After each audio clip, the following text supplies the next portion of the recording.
I'm not going to profess that this panel or workshop is going to be the silver bullet, but it will help to give everyone a better understanding of how to decipher and develop the projects so that they have a better chance of actually converting to a sale. How many people, let's do a raise of hands here. How many people have ever had a voice inside your head that when you were thinking of something that you moved forward with it? That you had this voice inside your head saying, I have a really great idea. And then, how many people, when you had that voice inside your head, that you actually listened to that small voice going, this idea is so outrageous, it's going to be impossible for me to sell this? That I've had that too. You put up both hands, it's like you're surrendering. Now, if you move your hands back and forth a little bit and get a little movement, can we get some movement, guys? See, the wave, the movement? That movement is going to help convert that indecision to a sale. So my presentation partner, Peter Hamilton, who's back in New York enjoying the weather, the cold weather there. He's not here, but you should definitely check out his website, documentarytelevision.com. It has tons of information on documentaries, the market, the networks. Documentarytelevision.com. Yeah, I see people writing down right now. Perfect. So what we're going to cover here are understanding, number one, understanding your channel. Now, so many times when people are pitching and developing things, it's not that you necessarily don't have a good idea. It may be the production company or the network that you're taking that idea to that is not the right fit. So one of the major pieces of advice that I give for all producers is do your research on the outlets that you're talking to and presenting to.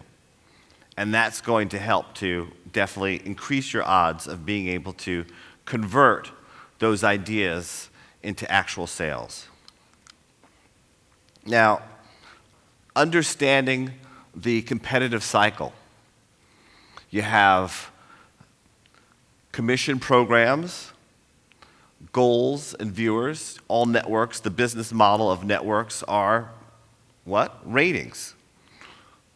Hitting the demos and staying on brand for that network. And also in there, the network revenues are advertising, subscription, ancillary, public funding, online. All of these work together in this competitive cycle in helping network executives decipher and get behind and back your idea for commissioning that program. So like I said, number one, know who you're talking to.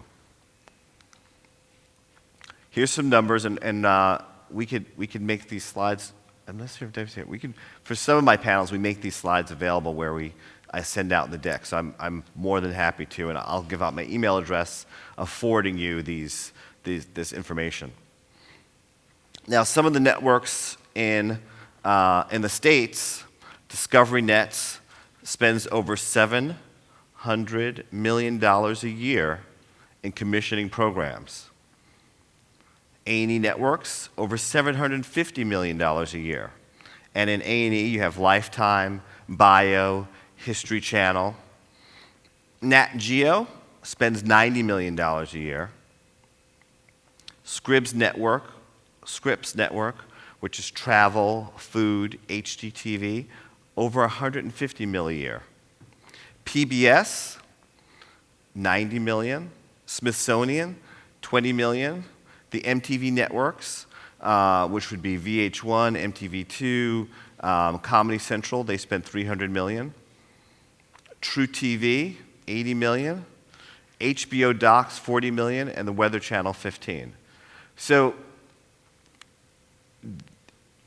there's evidence here that you could see that there's money out there for your projects. That if you target these networks or put together a project that is viable for these networks, that there is money. I think the question that we're all here today is, how do we get this money? The growth in entertainment-driven factual programs. Popular formats. Now, some of the more popular formats are lifestyle and cooking shows. Yesterday, or no, it was 2 days ago, I did an introduction for one of the panels, and it was with Christian Murphy, who is my old colleague from A&E, and he talked a little bit about Pawn Stars. Pawn Stars would be a great example of character-driven series. Character-driven series being Pawn Stars, American Restoration, Ice Road Truckers, Deadliest Catch. Those are definitely character-driven series, as well as series that still in many ways live within being documentary-style programming. And then premium blue-chip programming, which, for lack of a better term, I would coin as being specials, big specials. In some ways, which could actually be considered miniseries. Apocalypse Hitler, the Cosmic Shore, and America, the Story of Us would all fall within being big blue chip programs.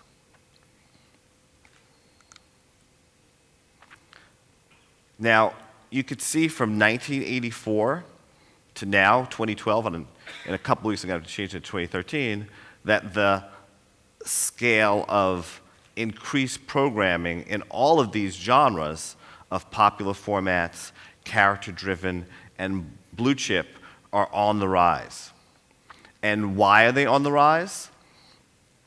The easiest way of summarizing that would be technology and the increase of outlets that could actually and are willing to broadcast those and looking for the content to fill those spaces.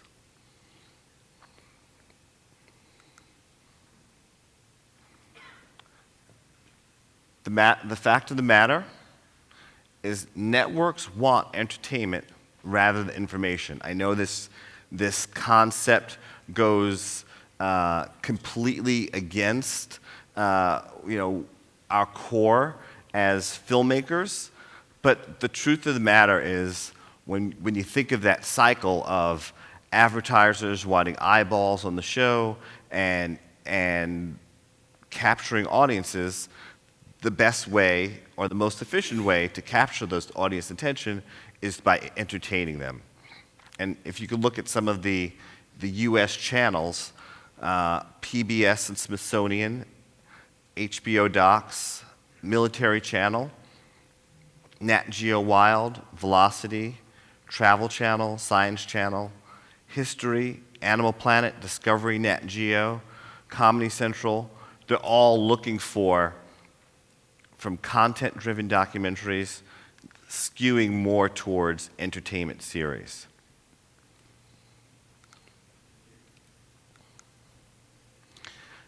Now, one of the most efficient ways which I've felt and continue to use to help decipher and determine how to make sure that programming that not only that I'm developing, but that I'm pitching is going to be viable is I've used these 4 filters. 4 filters being big characters, high stakes, unique access, and resolution. Now, in some ways, I like to say close-ended resolution, but definitely resolution. Now, big characters. How would you define big characters? And this is, when you look across the board, universally, shows like Man vs. Wild with Bear Grylls, big character. If any one of these people were walking through the lobby, you would recognize them. You would tap your friend on the shoulder and say, who is that person?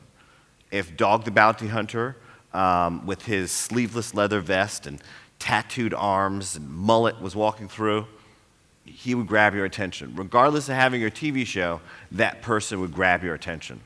When you look at the programming that is on A&E, programs like Intervention, Hoarders, all of those shows are very successful because at the core, the number one thing that you as producers developing concepts is big characters.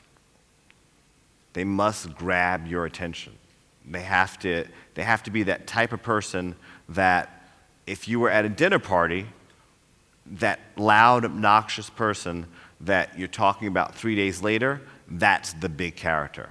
So that's what you should use, number one, before any other things are my people, are my cast, are my talent? Can I, in my heart, can I really present these people as being representatives of what is a big character? High stakes. The second element in my 4 filters is high stakes. And how would I define high stakes? When I think of high stakes, well, maybe get some help from the audience here. Well, what's the worst thing that could happen to you? Yeah. Nice. Right there. What's your name, sir? David. That is the correct answer. Death is the worst thing that can happen to you. So high stakes on a scale of 1 to 10, a 10 is death. So I could throw out shows there and you'd be like, well, that doesn't really fit. When you look at Dog the Bounty Hunter, Dog, he is chasing down people that have jumped bail, and he and his team are kicking in the door, not sure what's behind those doors, and they're risking their lives. When you think of programs like Deadliest Catch, I mean, it's right there in the title, Deadliest Catch. Why do they call it that? Because they're out there in the water with the cold seas slamming on the side of the boat.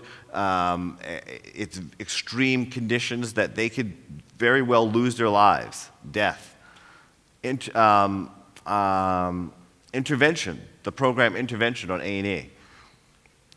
Every one of those addicts, if the family doesn't step in and help save that addict from their addiction, they are tracking towards death. Hoarders, the program Hoarders.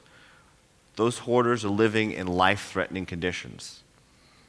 Are there any other shows? Name some shows. We'll see if they fit these filters. Ice Road Truckers, perfect example. Big characters out there driving across the ice, and you watch the show for the trepidation of, is the ice going to crack? Are they going to fall through? They're risking their lives. You're sitting there on your sofa clutching your pillow going, I can't believe these people are actually doing this. They're risking their lives for what could be at the very end a huge paycheck, but they're racing against time and racing against the ice cracking and them going through. Any other examples anybody like to throw out?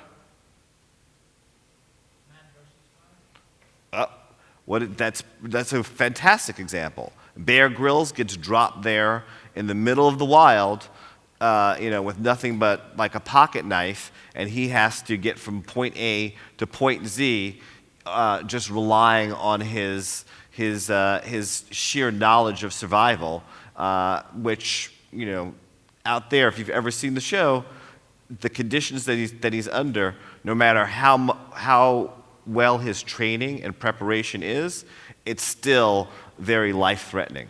So there you have big characters, high stakes. Unique access. Now, what would you define as unique access?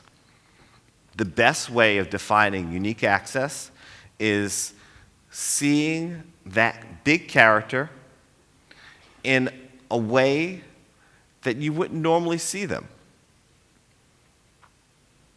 Unique access is seeing that big character in a way that you wouldn't normally see them. Gene Simmons' Family Jewels.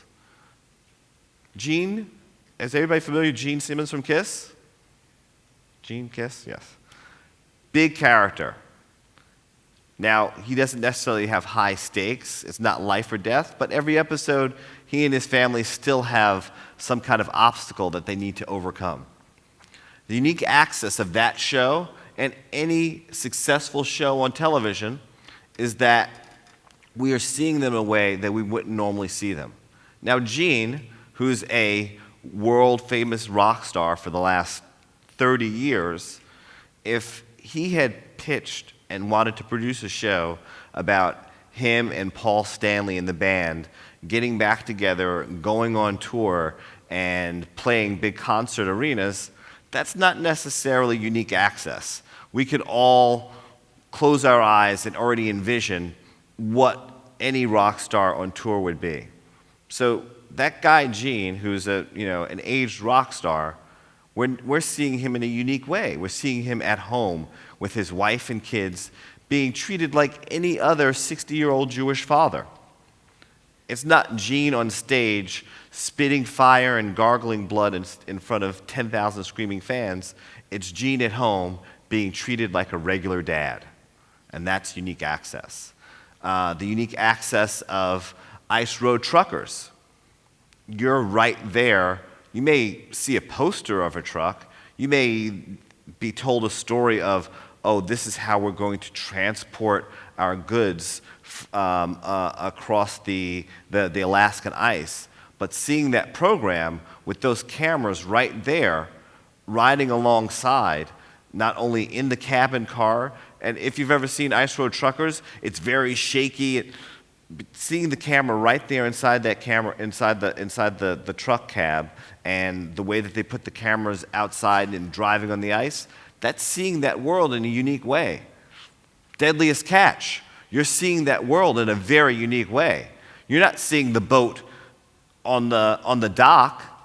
You're seeing the boat out there in the dead of night, where you can't see 5 feet in front of your hand, and people screaming at each other and huge waves engulfing them. You're seeing that in a unique way. Intervention.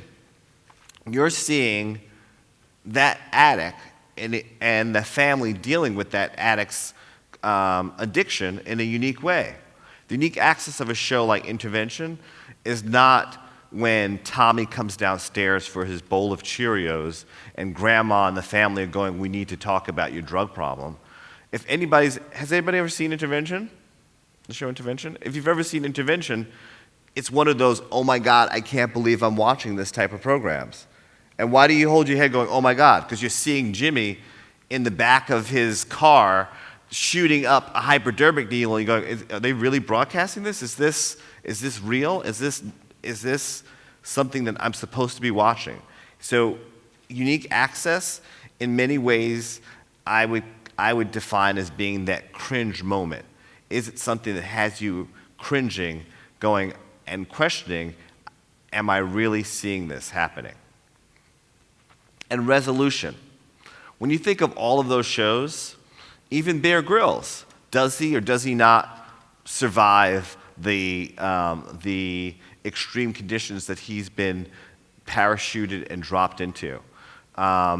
Do the Deadliest Catch fishermen, do they actually survive, get their crabs? How many do they get? Do they fill their order? And do they make it back to shore? Gene Simmons, does he and his family, do they solve whatever family dilemma that they're working towards? Intervention, another great show. Does that addict accept the family's intervention and agree or not agree to go off to drug rehab? So when I say the big characters, high stakes, unique access, and resolution, many times when I've talked about this before, and producers have gotten back to me a month later, a week later, a year later, they're going, Steve, I've got big characters. Well, do you have high stakes and unique access and resolution? The most important thing of this working, of the 4 filters working and working strong to be able to sell your show, it's like pulling an arm on the slot machine. If you have 3 cherries, that's not a jackpot. I mean, if you have 2 cherries, that's not a jackpot. You must have 3 working in a row. So it's all these elements working in tandem that when you're developing, when you're researching, when you're looking for topics and subject matter, and documentaries are usually labors of love. So compared to reality TV could and should, for producers, also be labors of love, but you are trying to, you understand that there's commercial elements in developing and pitching these shows. But with documentaries, with them being labors of love and projects that you're going to be living with for potentially many years, please make sure that you are objective and truthful with yourself, that they do fit these 4 filters. Because these 4 filters are going to definitely increase your chances and opportunities of being able to convert into a sale. Pitching approaches and levels of investment. Oh, what does that mean, levels of investment? Do I tell a story, write a sheet of paper, and someone's going to magically give me some money?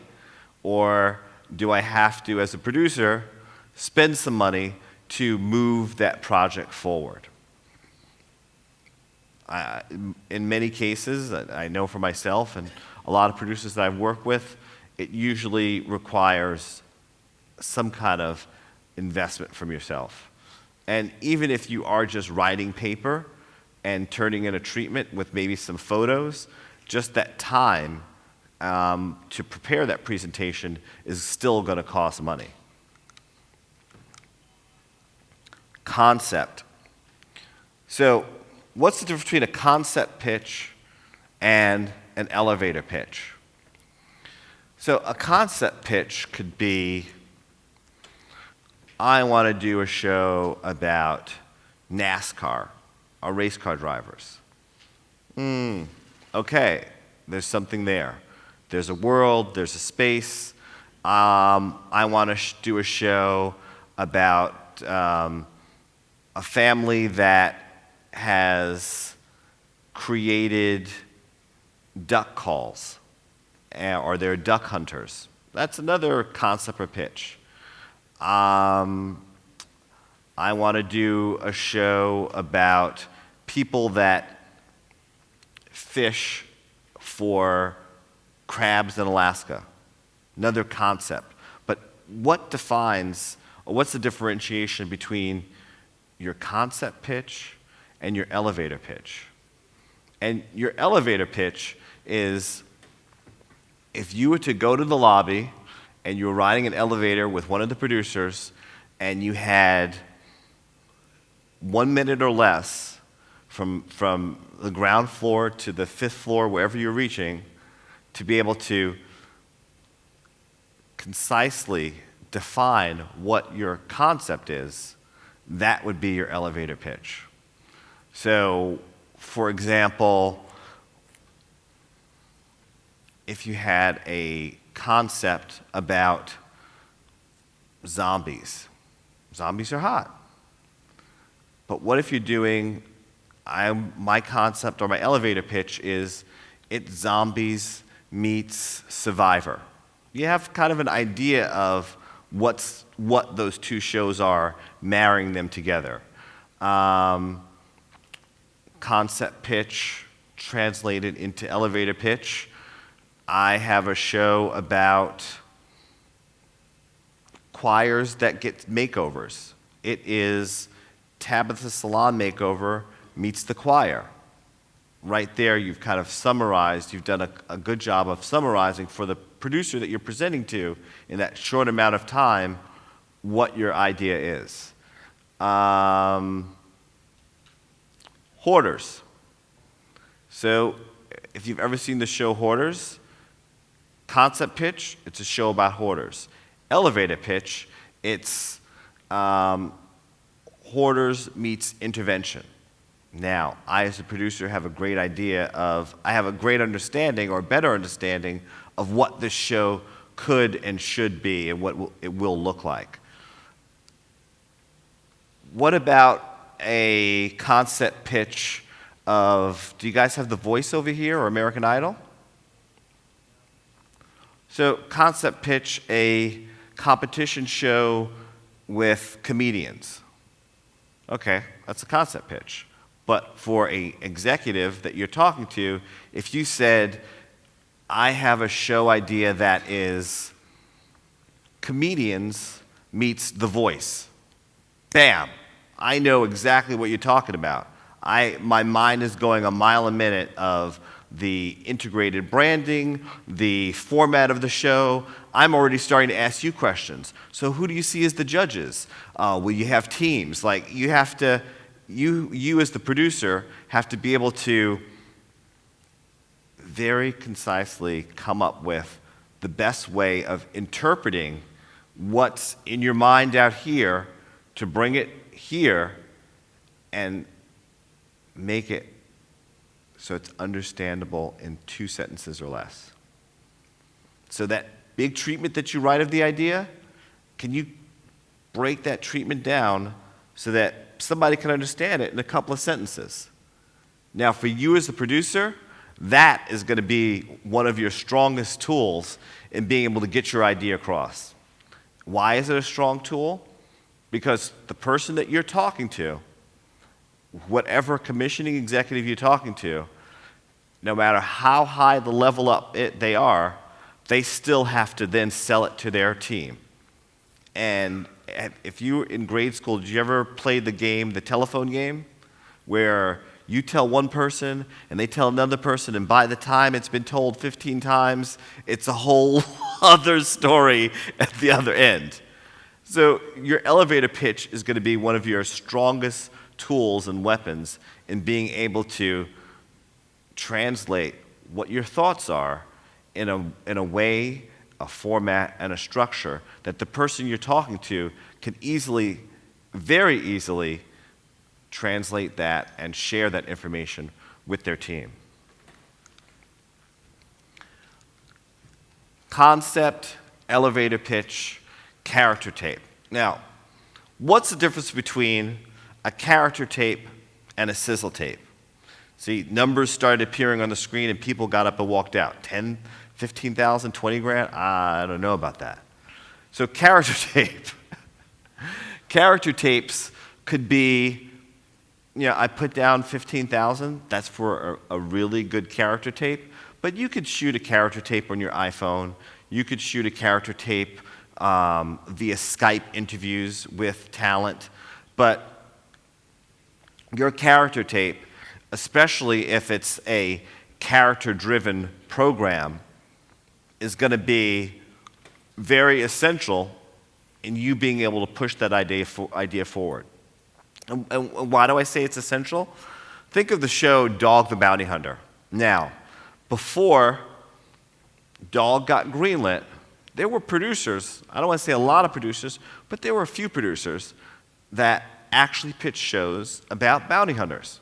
Now, if you've been producing for a while, we all know that good ideas, that if you have a really good idea, that the chances of somebody else having a pretty good idea close to yours is very likely. So that character tape is going to be able to help make your elevator pitch that much stronger. For example, a show about bounty hunters. Okay, that's a great concept. My elevator pitch. What would the elevator pitch be for Dog? Well, as I tighten that up, let me produce a character tape. So if I have a character tape of a guy who lives in Hawaii and his family, it's a family business, and they're all bounty hunters, that makes my character tape not only stronger, but stand out from any other tapes that are being presented. Because once you see that person on tape, for the executive, they're going to have a better idea of, is this person, not only do they have the format of the show, but is this character that they're presenting strong enough to carry what would be a series? Sizzle tape. So sizzle tapes, character tape, a person could talk, they could introduce the rest of their supporting cast, but on a sizzle tape, you want to show, which is, 25 to 50,000, you want to show a little bit of what the format or the structure of what the show would be. It's not as long as a pilot. Sizzle tapes are probably about 4 to 6 minutes long. A character tape could be around that same amount of time, but it really shouldn't be more than 4 minutes. And it's not the length of the time of the tape, but it's what you're actually showing in the tape. A character tape could be just somebody sitting down being interviewed. A sizzle tape should actually show that person in action. So say you're doing a show, it's some kind of cooking show, and you had that person who was your chef or some of your head chefs just sitting down being interviewed. But a sizzle tape, say it was a show about a bakery, would show what the concept or the format of the show would be, where a client or a potential client would come in and have a consultation with them, and then you would see them in the kitchen, and then you would see them loading up the truck with the cake they just baked and going to the location. That's a feeling of what the format of the show would feel like in actual production. Pilots, there's no number there next to a pilot because I would not recommend any producer actually spending the money to produce a pilot. If a network believes in your idea, and if you've made your presentation tape strong enough, they will finance your pilot. And another reason why I don't advise against anybody actually spending their own money to make a pilot is because to make a proper pilot, it's going to cost you see where sizzle tapes end at 50? That's where you're going to start. So if you're producing a pilot, you're going to spend anywhere between $50,000 to $200,000 to make what's an idea that potentially could not get picked up. For that same $100,000 or $200,000, you could produce 10 character tapes. And kind of like gambling, if you were to throw your chips on the table, you have better chances or better odds of converting one of your ideas to green light by doing 10 projects at $15,000 a piece as opposed to one project for $150,000. Any questions? So as you bring up the questions, I was going to play a character tape, or what I would define as a character tape, for Duck Dynasty. Has anybody seen Duck Dynasty or heard about Duck Dynasty on A&A? It may be coming over here soon. So we'll play this and then we'll do some Q&A. Deep in the backwoods of Louisiana, there exists a lifestyle unlike any other. One in which a man's best friend isn't just his dog, but his shotgun. Where blood and kin is honored, and the most important day of the year is the season opener. With the Robertson boys, it's not a recreational sport. This is a lifestyle. If I could not hunt, the only thing that would be left, I guess, would be to die. In America, duck hunting is a family tradition that goes back generations. And no duckmen are more renowned than the Robertson boys. Led by the godfather of the outdoors. I'm Phil Robertson, probably better known as the Duck Commander. No one knows ducks like Phil. It's a tie! He's crafted a multi-million-dollar sporting empire out of wood and reed. Ducks don't do that, but I just thought I'd show y'all I can do that.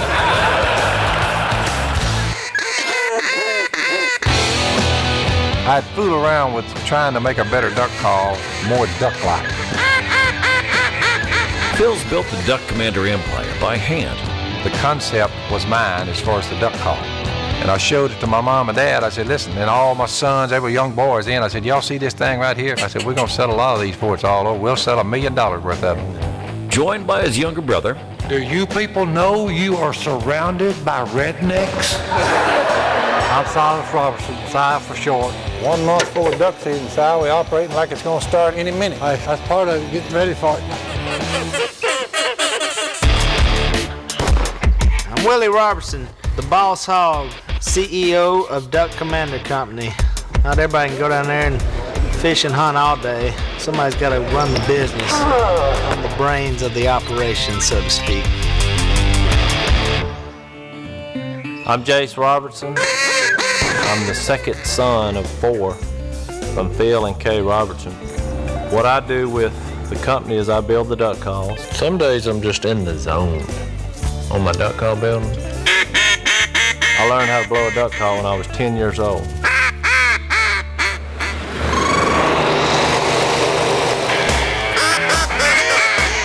I turned the duck call business over to Willie Boy and Jace. What we had was a failure to communicate. All I need to do is just make sure that I don't hit anything and that I've got clearance. You just watch the back, sucker. Whoa! You took out my mailbox. You moron, you can't drive this. Oh, that thing will buff right out. I'm suing. I look after them like a mother hen. My name.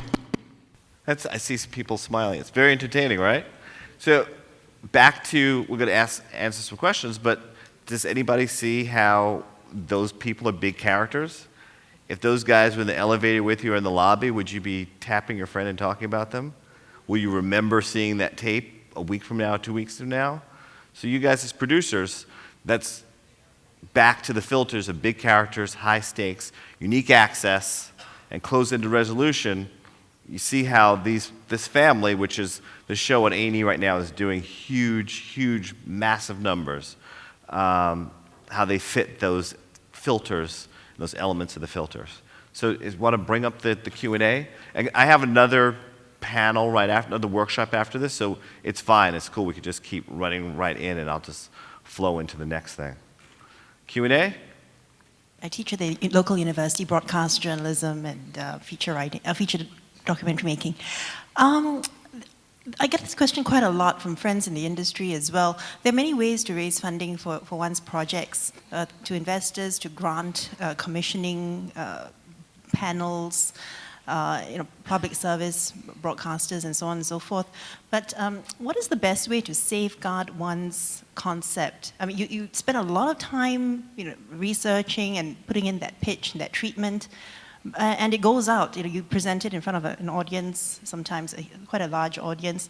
So, what is really the best way to sort of safeguard this idea? It's nothing to stop them from just taking this idea and ripping it off and applying it in another country or another pitch session, for example.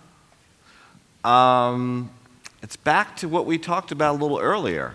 If you were pitching a show about a family that made duck calls, that's a pretty generic concept. But if you spent a few $100 to shoot some tape on these long-beard people that live in the swamp, your lawyer or your agent will tell you have to register it, and I still advise for that. But at the same time, if you were to spend a few $100 filming tape on that actual family, that is one of those steps towards safeguarding, because there's very few of these people or this exact type person that exist. And it's really just, not only is it safeguarding it, it's helping to not necessarily guarantee, but it's helping to stake your territory. If you're going to move forward with that project, you're going to have to go out and find that person anyway. So you've already got the ball rolling on what that concept is and securing who the talent is that's going to fill that spot. There wasn't much high stakes in that. Would you agree or not? For the ducks, it is. There are a few duck dinners there, yes. This show is produced as a modern-day sitcom. So they're a real family. They have the real business. but in many ways is produced to feel like the traditional family sitcom. On a scale of 1 to 10, I would put this in the same category as like a Gene Simmons. No, it's not death, but, you know, like I jokingly said, yes, the ducks die. If you have to find something, yes, the ducks do die. But the stakes in every episode of Duck Dynasty would be the personal obstacles that they need to overcome, whether it's something business related or something family related. They still have some stuff that they need to work through every episode. Any more questions? Yeah. Stephen? Yes. Would you say that it is better to follow one sample of one particular episode or more of a montage of clips throughout the season? You know, Sizzles are challenging because not that you necessarily, Sizzles are a little bit of character tape as well as showing the format. So it wouldn't be episode 5. You want to, for the person you're presenting it to, you want to give a platform of the 3 to 5 people that we're going to see in the show. Let's hear some sound bites and takeaways from those people. Let's see some elements of things that we would see in a sample episode. Think of a sizzle in many ways of being close to a movie trailer. The razzle-dazzle elements that the movie theater plays before the actual movie comes on that are going to entice you to want to go spend more money and buy more popcorn to see that movie when it comes out. Any other questions? Do you apply the Caesar to reality? Do I apply what? The Caesar, the way you pitch this project, the Caesar tape, to a reality program? For reality as well as documentary, you want to definitely, on your sizzle tape, present the characters, present them in a way that's going to be engaging, present them in a way that you as the producer are telling the commissioning executive that there's viability for multiple episodes. Or when I say multiple episodes, you know, even if it's a multi-part series, a 4 or 6 part, that is not just a one-off. Any more questions? More questions? So we can just roll right into documentary if you like. Is my deck up? Nice. All right. The marathon continues, guys. The business of documentaries, which for some of the questions, hopefully these will answer those questions that were coming up. Documentaries fit with what we would define as 3 distinct categories of television. Again, you still have the popular formats of lifestyle and cooking, the Cake Boss, Ace of Cakes, even Andrew Zimmer's food show, or Anthony Bourdain's food show, which still fall within popular formats of lifestyle and cooking. Character-driven series, you know, we have down there Pawn Stars, but in many ways, there's other shows like Storage Wars, which fit or fill within the character-driven series programs. Storage Wars, now, would you consider it documentary or more of reality programming?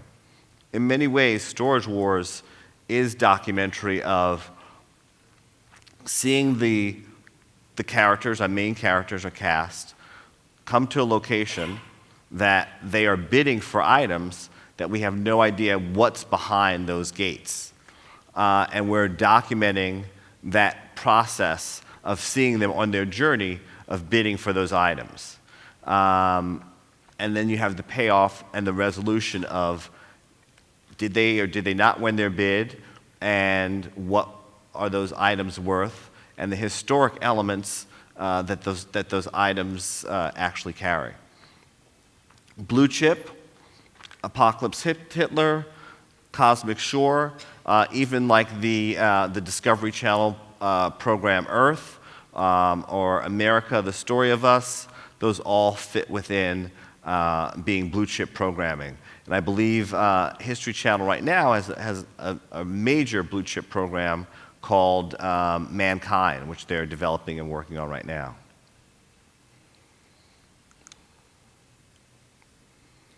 Popular formats. Now, repeatable series, character-driven series, popular formats.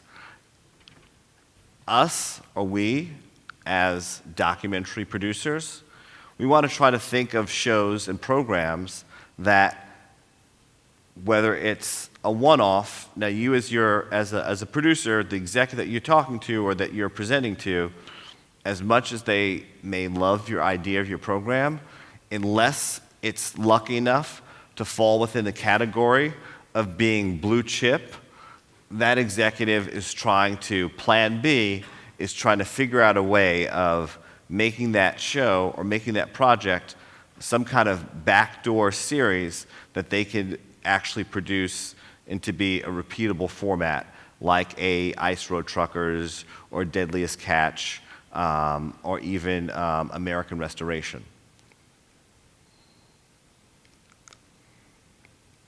Understanding the different economies of each category. So, blue chip doc specials.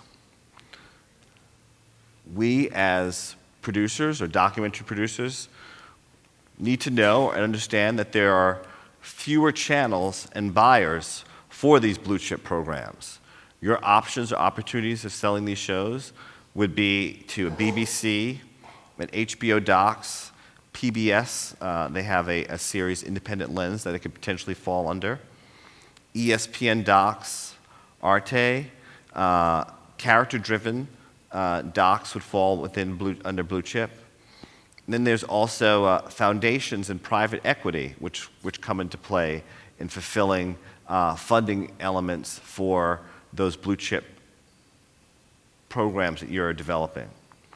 Being here in Singapore and international, thinking of ways that in co-production land that you could pre-sell in other continents your program or your project, that you could use that money and bring it to the table saying, I've pre-sold it in Canada or in France, that they're giving me some money that they've already committed from my presentation tape elements, my sizzle tape, my character tape, or whatever elements is that I've presented, that they love it so much that they're going to come on board and give me some of this financing. And not only are they going to give me some of the financing, maybe they've guaranteed the second or third run there in their region. That can go a long way in helping to sell and secure not only your project, but for getting additional financing. Co-pros, U.S. producers are taking more risk. So this is good news that production budgets are somewhere in the range of $400,000. So you as the producer have to figure out a way, a creative way of being able to raise this $400,000. And this $400,000 can come in all sorts of ways, from U.S. channels, like we were mentioning earlier, and U.S. channels, you can get anywhere upwards of 40% of your production budget from U.S. channels for your documentary projects. International co-pros are usually in the range of 35%. Now, breaking even for a producer, just being able to fulfill completion of that labor of love is a fantastic thing. So minimally, that's where you would want to lie, is being able to leverage your international co-pre-sales along with your sales in the U.S. channels to be able to minimally pay all your bills and expenses and not have to mortgage your home to complete this film. work for hires. Now, that's the model that we usually follow in the US, and that would be being commissioned. Now, the model for US cable channels as well as US international channels like Discovery International are where they commission your idea. So, for producers, a commission would be that you went in with your treatment or your sizzle tape or your presentation of the short version of what your film is, and they commissioned it 100% outright. So a commission, you wouldn't have to worry about your international pre-sales or any of those factors in guaranteeing that your documentary had actually been sold, because if they like the idea enough, or I should say if they love the idea enough, that they will just buy it outright. Now, the good part of them buying it outright, say for the $400,000 or $500,000, your problems are alleviated as far as raising any more money. The bad thing of them buying it outright, is there's always a double-sided, double-edged sword here. The bad thing of a commission, and as a producer, you wanting to own your content, is that you have given up all rights, that you are work for hire. Yes, it was your idea, but that idea has now been purchased by the network for them to broadcast and play all over the world. As many times as it plays, as many DVDs that sell, that is the networks or whoever it is that's broadcasting it, that's their profits to be made. So there's not much profit sharing down the road in 100% commissions, but the good thing, like I said, about 100% commissions is that you, as the producer, your problems have been solved and answered right there as far as moving your project forward and getting any additional financing. This is one of the biggest questions that I get asked all the time. What do networks pay, US networks pay, to produce or acquire documentaries and non-fiction series? So, non-fiction series being reality shows, and still within reality shows, let's for the space of this room, let's identify the reality shows that we're working with, being the Man vs. Wild, the Ice Road Truckers, the Deadliest Catch type of programs.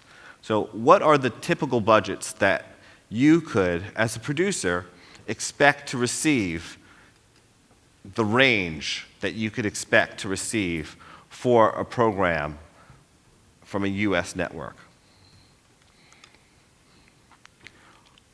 Discovery Channel. From Discovery Channel, acquisition of completed documentary or TV special US rights. Now, this isn't commission, this is acquisition, okay? So the difference we already said before between a commission is that the network has agreed that they like your idea and they've bought it outright 100%. And acquisition is whether it's the pre-sale or the completed work of what that network will pay for that completed work. So for Discovery Channel, it's roughly $15,000 that they would pay for an acquisition to broadcast. And those broadcast rights are usually, they're very, I don't want to say they're limited, but they have a span of time and aren't 100% broadcasted for unlimited, but they'll tell you they'll play it within 2 years, they'll play it 20 times, and for that we'll give you $15,000. For Link TV, it's $10,000. For 3net, it is $40,000. For OWN, an acquisition on OWN, Oprah Winfrey Network, is $50,000. Now it starts to get a little bit higher in the what we would consider the blue chip of the documentary broadcast networks. HBO being roughly $80,000, Smithsonian $100,000, and PBS $100,000. So you as a producer, I know as we went up the ladder there, people totally forgot about that little $15,000 they can get from Discovery Channel and are focused on how do I get that $100,000 from Smithsonian or PBS. The good news of getting the acquisition from a PBS or Smithsonian of $100,000 is that yes, while it will potentially alleviate some of that financing, but still at the same time, you as the producer have to figure out ways of raising that other capital if your budget is, average budgets we already defined being somewhere around $400,000. How am I going to get that under $300,000? Here's other programming budgets for the documentary networks. A sports doc on ESPN could go anywhere around $500,000. Doc standards for HBO. Now this is an actual commission that could potentially happen. For an ESPN would be $500,000, HBO $500,000. Another section for doc special, depending upon who the producers are and what credentials they bring to the table or how high profile it is, could go upwards of $800,000. A co-pro from Smithsonian, $800,000. America, The Story of Us, if anybody's ever seen that show, that was a $1.3 million budget. So that's definitely up there in the stratosphere of what blue chip would or could be considered for getting one of your documentaries commissioned by the network. Any questions? I've got some other stuff to go over, but yeah, if any questions? You mentioned if you get somebody to buy out the concept, you've given up kind of the upside. Uh-huh. Why would you do that if there's no future in the project for you? And how much control when you say you've given it up, does that include the next step in terms of producing it? You have to deliver something? Oh, no, you would still stay on. You would do the work. As far as hitting the pavement and trying to sell it in international markets, that would no longer be that wouldn't be your job anymore. Being commissioned would alleviate any additional selling on your part or trying to raise any money. Like if ESPN Doc, for example, you had a story about of an athlete or whatever the topic it is in the sports in the sports category that you were pitching to produce, and you went in there with your sizzle tape. If they commissioned you for $500,000, then that's ESPN Docs. It would go in their catalog. They could broadcast it on any of the other sister networks, and they could play it abroad. That's all of theirs for any money that's made down the road off of that. More questions? Here in the front. Could you tell us more about how many kinds of co-production normally right now, especially international co-production? Could you tell more about that? How many international co-productions are going on? I mean the ways. Ways of doing international co-productions? Yes.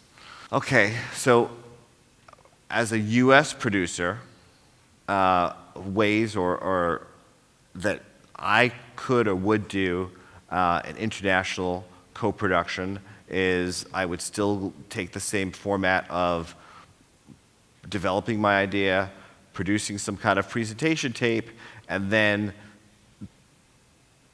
I, as a producer, I would actually pitch to the networks there. I would start with my blue chips.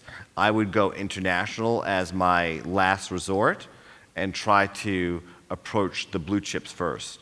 Other ways of doing international co-productions can range from approaching other networks or producers abroad. You don't have to necessarily, producers abroad are a fantastic way of not only building that relationship, but using and leveraging their relationships to help to sell your project or program. Actually, could you tell both the way international production and also the way to have to sell the TV production when they finished the documentary? There are, there are distributors that you can contact. If you don't have any contacts to distributors, if you have some kind of agent or manager that could help to forge those relationships with the distributors abroad, you could also attend the festivals, the MIPCOMs, and meet distributors that way. Those are definitely great ways of being able to potentially sell your project internationally and abroad in other markets. Referring to the budgeting on the acquisition program in the US, are you talking about half an hour show or 1 hour show? And whether the network, have a time frame for airing for a year, or what they will play for 5 years on the road? So yes, it's going to minimally be an hour. More than likely, it's going to be some kind of program that could be a backdoor series or a multi-part. That's what they usually look for in the U.S. markets. And then you were saying the time frame of what that commission is. The window of that time frame is as low as 18 months, but usually between 3 to 5 years. More questions? We have good questions going. Let's continue.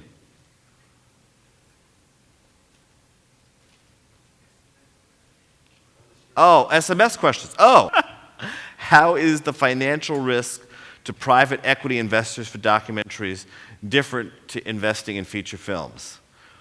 Whew.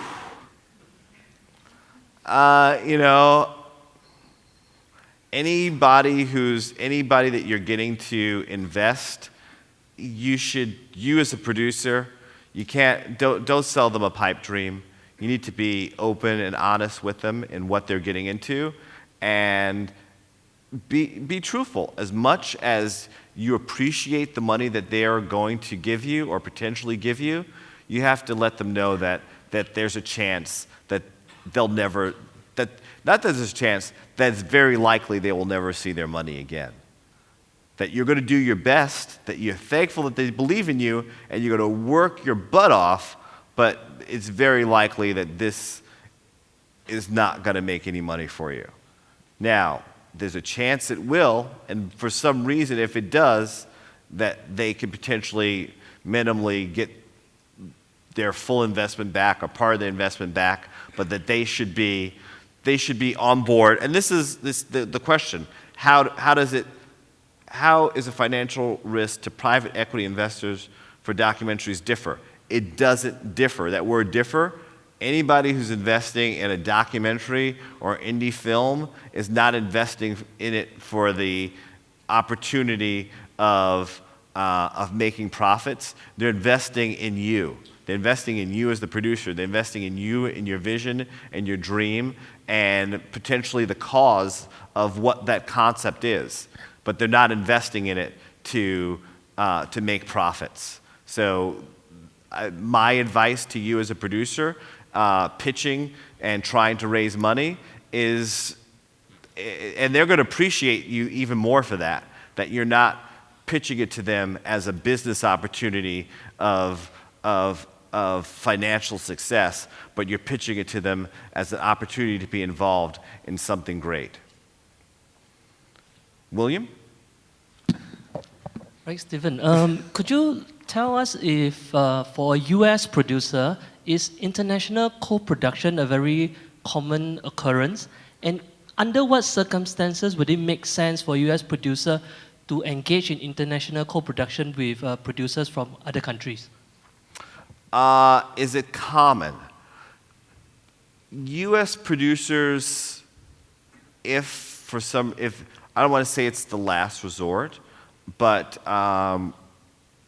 and a lot of times, depending upon how long a U.S. producer has actually, how much experience they have, because it's probably not going to be until your third or fifth project as a producer anywhere in the world that you have been able to tap into those resources. So the first, for a U.S. producer, the first avenue that they usually approach is, how could I hit these networks?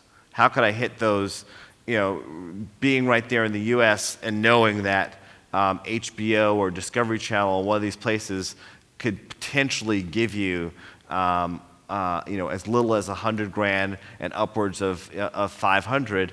That's going to more than likely be the first route that they take.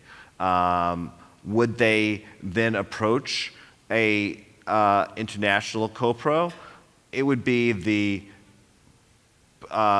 executive producer who would have relationships with some foreign entities that could help to suggest and make recommendations for those introductions.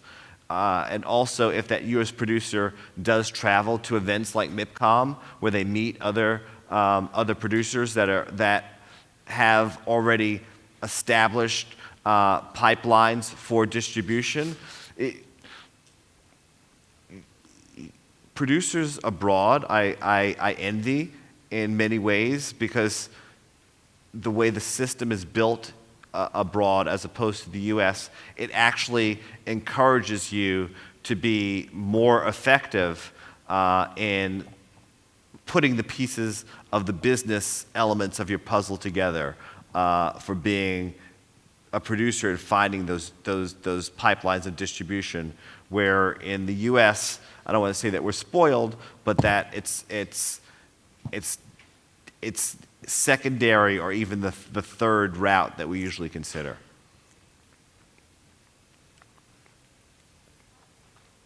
More questions? We still have a few minutes. Producers for the technology usually tend to go for documentaries to showcase it, never fiction. Why do you think then there's the disconnect afterwards, that they don't invest so much in documentaries compared to before? We're producers. We're in this for a business. If you do a Google search on the top 100 most profitable documentaries, the disparity between Roger Moore films, the guy who did Fahrenheit 9/11 and Roger and Me, in the top 10, Roger has, it's like 3 or 4 of the top 10. Number 1 being 9/11, Fahrenheit 9/11 at like over $100 million. He's got some at 70 mil, some at like 25 mil. And the disparity between where number 10 is, and I think it's like 20 or 25 mil, and number 11, which is at like 8 million. Between 11 and the other 89 documentaries, they're all like, 15 mil or less. So I agree it's a problem, but the business of the people that you're going to, the producers and the system, asking them for huge amounts of money to make a documentary that isn't going to recoup or do as well for the same amount of money, or even, yes, documentaries cost less, but they still make less overall. I mean, even scripted films are suffering the same thing of the disparity between the industry, I don't want to say Hollywood necessarily, but the industry in spending $15 to $20 million to make a movie. They would rather spend $200 million to make The Avengers or Iron Man, as opposed to 10 films at $20 million. So, scripted producers, I don't want to say they have it as hard as documentary producers. Documentary producers have it the hardest. We're treated like stepchildren some way in the industry, but is there a way of changing it? I don't know. Maybe here we could continue to brainstorm. Collectively, there's so much creativity here in the room that pairing together, potentially there is some kind of answer. Is the answer creating more outlets or pipelines? And is that outlet or pipeline for the future, is it the web? Is it the internet? Is it another way of distributing our projects that is going to be the next frontier of being able to show revenue streams? So money speaks when it comes down to it. And if you could prove that you could make substantial or significant amounts of money producing documentaries, yes, you can start to get more budgets to produce them and tell our stories. Another question, William, in the back?